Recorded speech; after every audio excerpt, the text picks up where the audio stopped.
Hello friends, cooking oil ശകലം food colour add ചെയ്തിട്ട് അതിനെ വെള്ളത്തിൽ വീത്തുമ്പം മെട്രോ ഷവർ പോലെ വരുന്നു സംഭവങ്ങൾ. അതിനായി ആദ്യം നമുക്ക് ഒരു ഗ്ലാസ്സിൽ ശകലം കുക്കിംഗ് ഓയിൽ എടുക്കാം. ശേഷം കുക്കിംഗ് ഓയിലിനകത്തേക്ക് നമുക്ക് മിക്സ് ചെയ്ത് വെച്ചിരിക്കുന്ന 2 ഫുഡ് കളർ ഇതിലേക്ക് ആഡ് ചെയ്ത് കൊടുക്കാം. നമുക്ക് ശകലം ഇപ്പം നമ്മൾ ഒരു കളർ ആഡ് ചെയ്തെടുത്തിട്ടുണ്ട്. ഇനി നമുക്ക് റെഡ് കൂടെ ആഡ് ചെയ്ത് കൊടുക്കാം.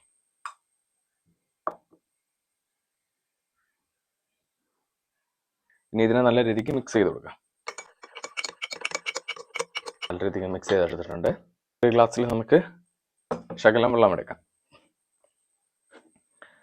എന്നിട്ട് നമുക്ക് ഈ കുക്കിംഗ് ഓയിലിനെ ഇതിനകത്തേക്ക് വീത്തി കൊടുക്കാം. നമുക്ക് വീഡിയോയിൽ കാണിച്ചിരിക്കുന്ന പോലെ റെയിൻബോ വരുന്നുണ്ടോ എന്ന്.